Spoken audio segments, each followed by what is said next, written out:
Իմ առաջին հաղորդման երկրորդ տպավորիչ պատմություններից մեկը մի ծննդկանի մասին է, 32-ամյա Աննա Սարգսյանի մասին է։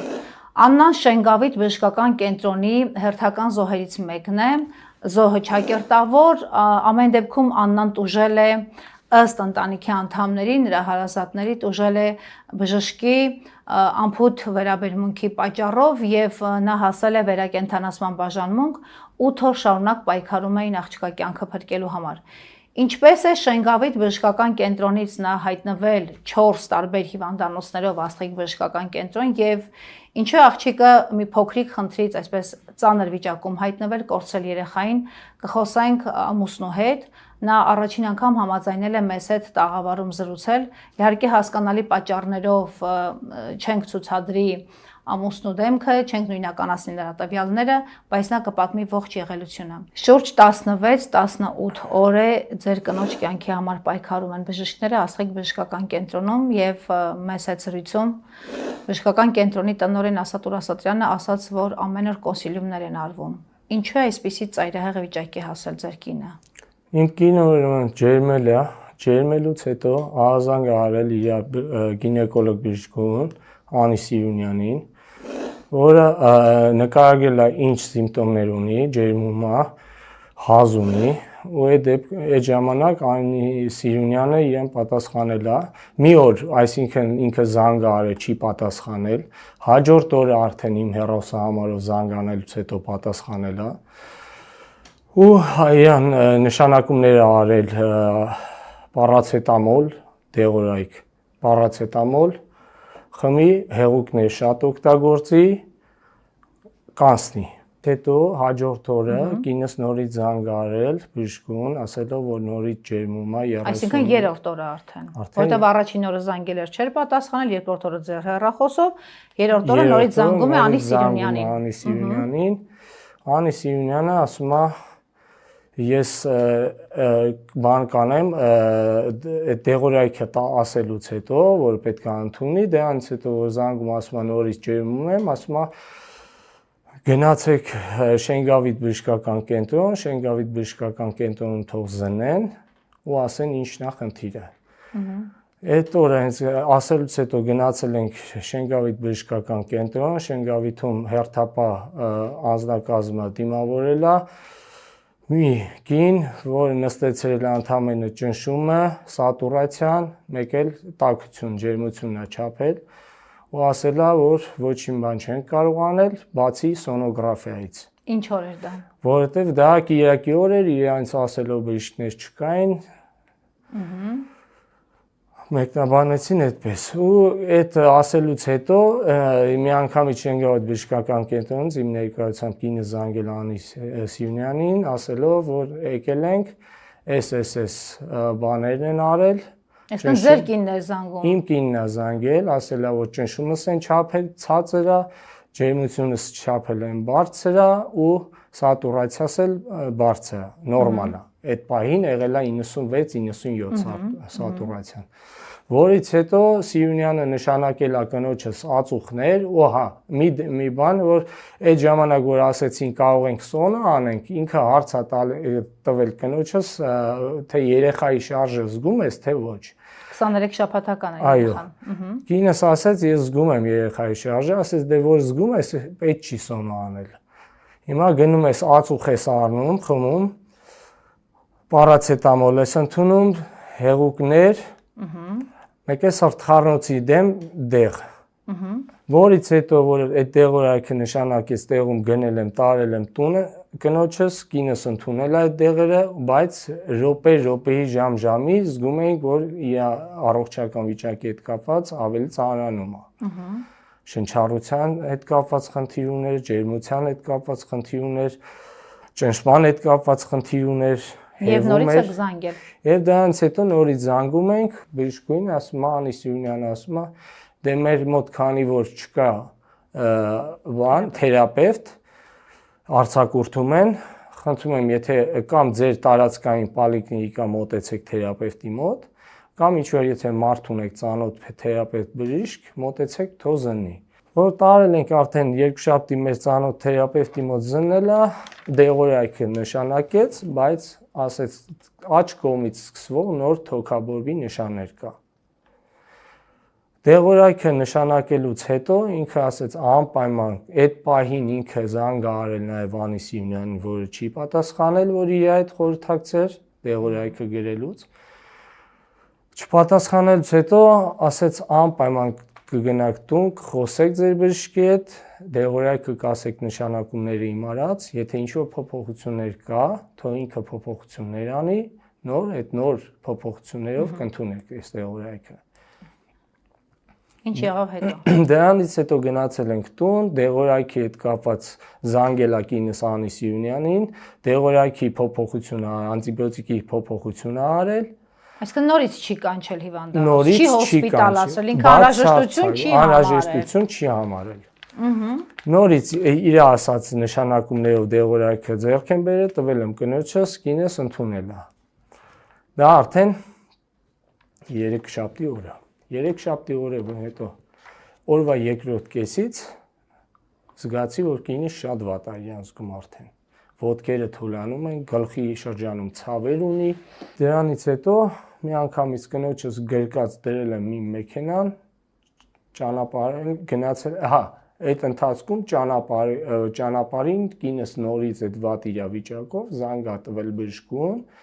Անի Սիրունյանին ասել է, որ ես շատ վատ եմ, ինչ անեմ։ Անի Սիրունյանը ասել է տարեք նորքի ինֆեկցիոն։ Այդ ընթացքում ինքը կապ չէր պահում պատրոնաժային բացարձակ չի զանգել, չի անհանգստացել, չի ինչ-որ մի բան միջոցառում ձեռնարկել, ոչ մեկը ընդհանրապես։ Ճանապարհին կինս որ զանգում է Անի Սիրունյանին, ասում է ինչ անեմ, ասում է շտապ հասի ինֆեկցիոն հիվանդանոց բանի նորքի։ Դե հիմա ես այս պահին էլ չեմ հասկանում, ինքը լինելով բժիշկ չի իմացել, որ ինֆեկցիոնը նորքից տեղափոխվել է թե չէ, որտեղ վաղուց ինֆեկցիոն նորքում չի, արդեն Բանգլադեշում տեղափոխել։ Այդ ընթացքում խցանման մեջ հայտնվելով բարեկային ծառայության մեքենայով այլ ձեր մեքենայով։ Իմ մեքենայով եմ եղել այդ պահին։ Խցանման մեջ հայտնվելով, ճար չունենալով,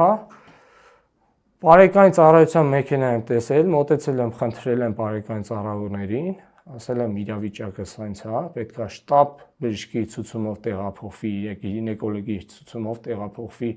ինֆեկցիոն հիվանդանոց։ Բարեկային ծառայության մեքենան նստեցրել ենք Աննային։ Ես իր հետ միասին մեծ արագությամբ հասել ենք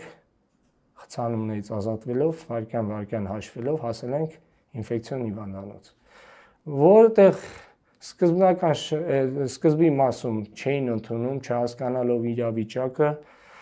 չգնահատելով երևի պայի լրջությունը նաև։ Չէ, որովհետև նաև չունեին զանգ հսկող մանկաբարձ գինեկոլոգից, հասկանում եք, երբ որ ինքը ուղղորդում է,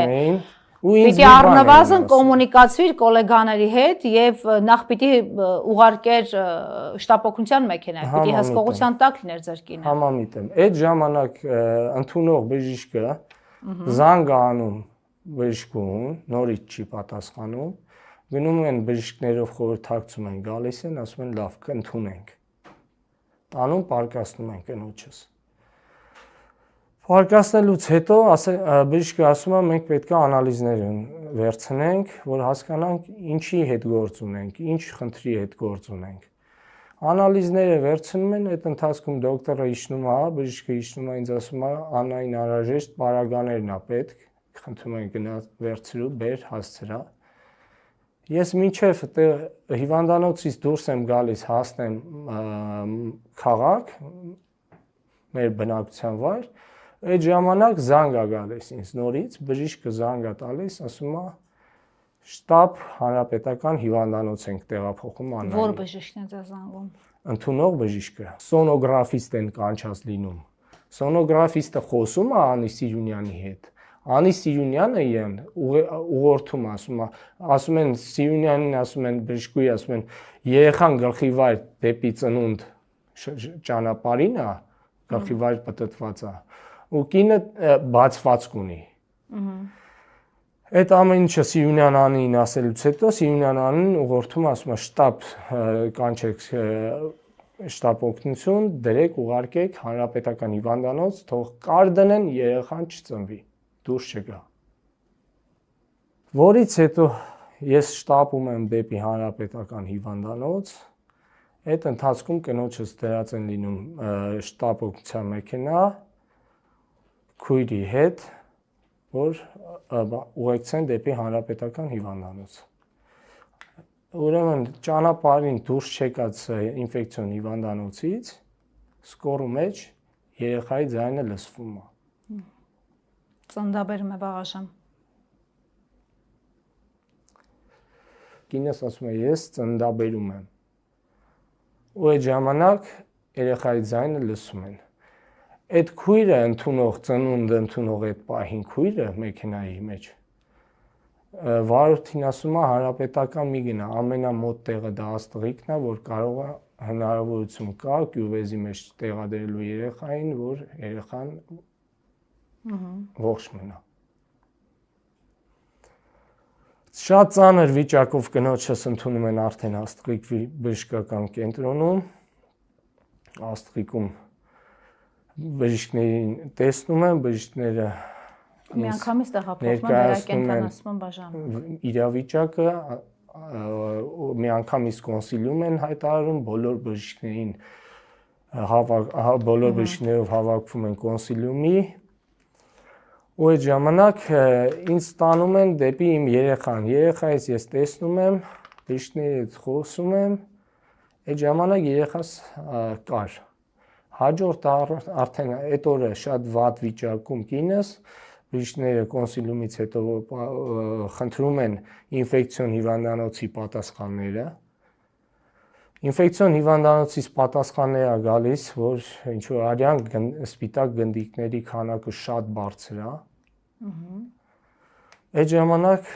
հրատապ որոշում են կայացնում բոլոր անալիզների պատասխանները ստանալ Աննայի մասին։ Վերցնում են բոլոր անալիզները, որից հետո պատասխանները համադրում են, հասկանում են, որ չի համապատասխանում իրար ընդեղի հիվանդանոցի անալիզները ու իրաց մոտի։ Այսինքն ինֆեկցիոն կենտրոն։ Ինֆեկցիոնի պատասխանները չի համապատասխանում աստղիկ բկեի պատասխանների։ Եվ ինչ է լինում։ Դրանից հետո նոր որոշում է կայացվում Աննային կատե անել, յամեր անել, սոնո անել, բոլոր բաները ու դեղորայքային որոշում է կայացվում ինչ դոզաներով, ինչ դոզավորմամբ պետք է այդ ինֆեկցիայի դեմ պայքարեն։ Մի հատ առաջացնելով ասենք, ինֆեկցիան ի վերջո ինչն էր խնդիրը, ինչ էր եղել։ Ինֆեկցիան ես ճիշտ ասած իր մոտ ինքը չի ունեցել բողոք, այսինքն բողոք ունեցել է այդ ուրփաթոր կոչված, որ զանգ են կարել իրան բժշկուն ասել ենք սենց սիմպտոմներ ունի, սենց ջերմում է։ Մինչ այդ առողջ է եղել եւ մինչ այդ դրանից մի քանի օր առաջ ինքը անցել է նույն Սիրունյանի մոտ ստուգումներ, որտեղ ստուգումների արդյունքում որևէ բան չի գրանցվել, չեն ասել իրեն ինչ որ բան, ու այդ ժամանակ էլ նաև մինչ այդ վերջի ստուգում անցնելը կնոջս ասում են, որ դու պետք է ունենաս աղջիկ երեխա, այդ վերջի ստուգումը անցնելու ժամանակ կնոջս ասում են սխալ ենք իմացել, դու տղա երեխա ես պատրաստվում ունենալ։ Այդ ամեն ինչը Աստղիկ ինչ վիճակում է տեղափոխվել։ Աստղիկ բժշկական կենտրոնում տեղափոխվել է շատ ծայրահեղ ծանր իրավիճակում։ Ծայրահեղ ծանր վիճակում։ Այնտեղ պայքարել են իր կոնկրետ իր կյանքի համար։ Ամեն ինչ արել է Աստղիկ բժշկական կենտրոնի անձնակազմը, որ վարկյան չուշացնեն, վարկյան շուտ Աննայի կյանքը փրկեն։ Այս պահին կարող ենք ասել, որ փրկված է Աննան։ Այս պահին կարող ենք ասել ինքը իր կյանքը փրկված է, ինքը անցել է շատ բարդ ճանապարհ, ինքը ապարատի շնչառության տակ անցել է այդ ամեն ինչի միջով։ Ուղղակի հենց այս պահի դրությամբ ինքը ծայրահեղ ծանր չի ասի, բայց ծանր վիճակում է։ Ինչու՞։ Որտեվ ինքը ջերմում է ու չենք հասկանում այդ ջերմության պատճառը որտեղից է գալիս։ Հիմնական պատճառ, որովհետև Անալիզները հանձնել ենք, անալիզների արդյունքում ամեն ինչ ցույց է տալիս անալիզները, որ նորմալ է, բայց ինքը ջերմում է։ Այսինքն վիճակը շարունակում է կայուն ծանր մնալ։ Կայուն ծանր մնալ։ Երեխային կորցրել եք։ Երեխային հաջորդ առավոտյան զանգ տվեցին, ասացին, որ երեխան այլևս չկա։ Ես ձեզ հետ կապի մեջ եմ ձեր կնոջ հետ կատարվածի 4-րդ օրվանից եւ մենք ամենօրյա կապի մեջ ենք արդեն 10 օրից ավելի։ Այս ամբողջ ընթացքում ես բարբերաբար ստուգում եմ եւ ոչ մի զանգ չունեք Շենգավիթ բժշկական կենտրոնից։ Բացարձակ զանգ չկա Շենգավիթ բժշկական կենտրոնից։ Այդ դեպքը, որ տեղի է ունեցել Աստրիկ բժշկական կենտրոն տեղափոխելուց հետո, հաջորդ առավոտյան զանգ ա եղել ամուսնու կողմից, Սիրունյան Անիի ամուսնու կողմից, WhatsApp հավելվածով զանգ եմ ստացել, որի ժամանակ ներկայացել է այդ տվյալ անձը, թե ինքը ով է, ու ինձ հարցադրում արել, թե ինչու ես վիրավորել իմ կնոջը։ Ես իրան նախ առաջինը մեկնաբանել եմ, թե դուք ով եք, ինչի համար եք զանգել, ինչի համար եք զանգ տվել ինձ։ Դուք չեք ճանաչում իրեն։ Ես չեմ ճանաչել իրան։ Դուք չգիտեք, որ ինքը ղեկավար կազմից է։ Բացարձակ տեղակ չեմ եղել իր ամուսնու մասին։ Խոսքը Դավիթ էր, անուն ազգանունը ճիշտ ասեմ, Դավիթ անուն ասես Դավիթ, բայց ազգանունը չգիտեմ։ Ինքը ճիշտ ասած խոսակցության ընթացքում ասեց, որ մենք ես ինքս էլ բժշկական կենտրոնում եմ աշխատում, բանում Շենգավիթում։ Ես իրան ասեց, տվյալ անձին ասել եմ, որ նման խնդրից հետո ինչի համար եք զանգել, ինչ-որ պատիվ եք պահանջում, ինչ-որ չգիտեմ ինչ եք, ինչի մասին եք խոսում դուք, ես իմ երեխային եմ կորցրել։ Այսինքն դուք կնոջը երբ եք զանգել, որ իր կնոջը ես այդ օրի երեկոյան շատ ուշ զանգել եմ, երեկոյան եմ զանգել։ Այսինքն երբ ձեր կինը արդեն աստղիկում էր ծայրահեղ ծանր վիճակում, ընդհանրապես ասել եմ, ձեր արածը ձեր դուր է եկել, ինչ եք արել իմ կնոջ հետ, մարդասպանություն եք անում։ Տիկին Սիրունյան։ Այսինքն դուք ցանկությունը ձեր որն էր, որ կորցնեք իմ երեխային, հա, ձեր պատճառով ես կորցնեմ իմ երեխային ու կորցնեմ նաև կնոջս, որովհետև կինս այս վիճակում է, ծայրահեղ ծանր վիճակում, այս պահին գտնում Աստղիկ բժշկական։ Ինչ ասես, ձեզ զորակցեց։ Ինքը բացարձակ ոչ զորակցական խոսք, ոչ հարցնել ինչա պատը, ընդհանրապես ասեց, ինչի դուք ինձ եք մեղադրում դրա համար։ Ասեցի, եթե դուք եք իրան բժիշկը եղել, ես ուրիշ ում կարամ մեղադրեմ։ Ես կարամ մեղադրեմ ինձ, որ ձեր նման բժշկի մոտ եմ իմ կնոջը բերել ուղղակի։ Ինչը վերաբերում է նշումներին, եկեք առարկայական խոսենք։ Իմ հրապարակումից հետո Անի Սիրունյանը բնականաբար չի արձագանքում, ավելին ասեմ, ես ինքս եմ մոտեցել Շենգավիթ բժշկական կենտրոն եւ եղել է նախնական միջնորդավորված պայմանավորվածություն, որ պետք է հանդիպենք։ Իհարկե հանդիպման ժամից մի փոքր ես ուշացել էի։ Սկզբում պատճառաբանվեց, որ ուշացել եմ, ինքը հեռացել է։ Հետո ամուսինը, ով տնօրեններից մեկն է, Դավիթ Մխիթարյանը, ինքը ընդունեց ինձ եւ հրաժարվեց հարցազրույց տալ տեսախցիկի առաջ, հրաժարվեց որևէ ձևով ֆիքսել իմ եւ իր հարց ու պատասխանը, միայն ասաց, որ ինքը չէր ուզում ձեզ տեսնել, այսինքն ինձ։ Հարցրի ինչի համար, չկա պարզաբանում, ի վերջո դուք վիրավորվել եք, որ ընտանիքը մեղադրում է ձեզ եւ այդ մասին ես հրապարակել եմ առանց ինֆորմացիան մանրամասնելու։ Մխիթարյան Դավիթը ասում է, որ վիրավորված ենք մեր բարձր հեղինակությունը եւ այլն, բայց երբ որ կոնկրետ դրվագներով փորձում էի հարցեր տալ, նա բոլոր դեպքերում չէր պատասխանում, ասում էր չեմ հիշում, կինս է զանգեր ընդունել եւ այլն, այսինքն պատասխանատու իրավիճակների համար պատասխան չուներ, ինքը ուներ post factum ձեր էմոցիոնալ պորտկումների հետ կապված եւ վիրավորված էր ձեզնից, բայց ասաց, որ պարբերաբար զանգում եմ Աստղիկ բժշկական կենտրոն, տեղեկանում եմ ծննդկանի արդեն երեխան կորցրած Աննայի առողջական վիճակի մասին, բայց իրենք իրենց մեղավոր չեն համարում, համենայն դեպս ոչ ինքը որպես ղեկավար կլինիկայի, իրենց ամենաթողությունը, անփութությունը չեն տեսնում, այդ թվում կնոջ Անի Սիրունյանի հետ կապված ասում է, որ ամեն ինչ ըստ պատշաճի սպասարկվել է, բայց երբ որ կոնկրետ հարցեր էի տալիս, կրկնում եմ, եւ հրապարակային եմ ես ասում, նա չուներ պատասխաններ։ Մինչեւ այս պահ Անի Սիրունյանը խուսափում է պարզաբանում տալ։ Ես առաջարկում եմ մի բան։ Կարող ենք մենք հիմա Անի Սիրունյանի հետ փորձել կապ հաստատել։ Տեսնենք, եթե նա կպատասխանի, դուք ինչ հարցեր ունեք իրեն ուղղված։ Հասկանամ, այն եթե այդ մանկաբարձ գինեկոլոգը Անի Սիրունյանը չի իրեն վրա վերցնում իր այդ պատասխանատվությունը, չի կարողանում այդ պատասխանատվության տակից դուրս գալ ինքը։ Ինչի է նման կյանքերի հետ խաղում։ Որոնք են իր բացողումները։ Ընդհանրապես այդ դեպքերից մի քանի օր առաջ ինքը եղել է Անի Սիրունյանի մոտ հերթական զննմանը։ Եթե ինչ-որ բան կար, բարդություն կար, այդ ժամանակ կարող էին իրենք բացահայտել այդ ամենը, փախեին։ Լավ։ Հիմա այս առաջարկում եմ զանգենք իրեն։ Եթե կպատասխանի, ձեր հարցերը նախապատրաստեք, ես նաև ունեմ իմ հարցերը։ Դա։ Տիկին Սիրունյան, բարև ձեզ։ Բարև ձեզ։ Հարմար է խոսեք։ Ասեք։ Տիկին Սիրունյան, ձեզ զանգում է լրագրողը, ով Աննա Սարգսյանի հետ կապված հրապարակում էր արել։ Եթե հարմար է, հեռախոսով ընդամենը 2 հարց հնչեցնեմ։ Ճիշտն ասած, հիմա ես հյուրեր ունեմ, չեմ կարող ես Դուք կարող եք ձեր հյուրերին խնդրել մի քանի րոպե սպասեն, որովհետև ինձ հետ է նաև Աննայի ամուսինը։ Իդեպ դուք տեղյակ եք Աննայի առողջական վիճակի մասին։ Այո, տեղյակ եմ։ Պարբերաբար կապ հաստատում եք Աստղիկ բժշկական կենտրոնի հետ։ Այո։ Իսկ Աննայի հետ փորձել եք խոսել Տիկին Սիրունյան։ Դե երբ որ ինքը վատ էր իր հետ խոսալու չէր, բայց ամուսնու հայհոյանքներից հետո ճիշտ ասած ես ուղղակի հետաքրքրվում եմ ոնց է այդ աղջիկը, բայց ճիշտ ասած ցանկություն չունեմ խոսալու ոչ մեկի հետ։ Նույնիսկ ամուսնու հետ, եթե նա փորձի ձեզ հետ կապ հաստատել։ Ես չեմ ուզում ընդհանրապես ոչ մեկի հետ խոսալ, որովհետև ես չեմ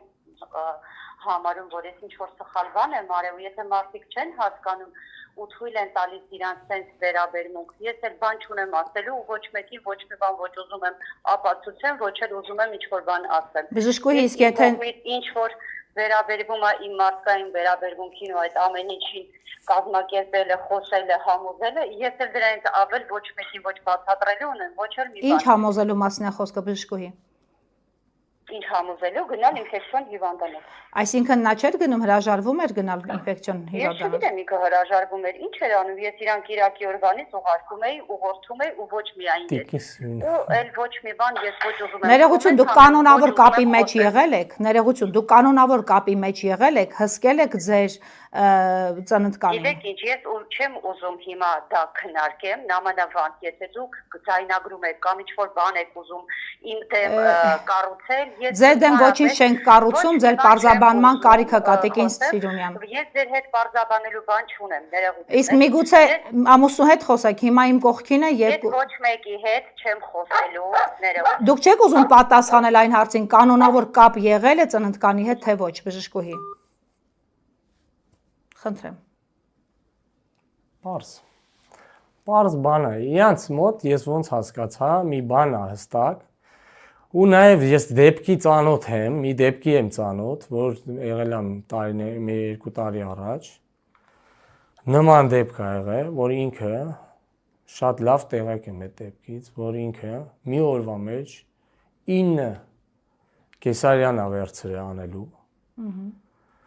վերցնելուց հետո իր բուժանձնակազմը ասել եմ, որ բժշկուհի մենք այդքան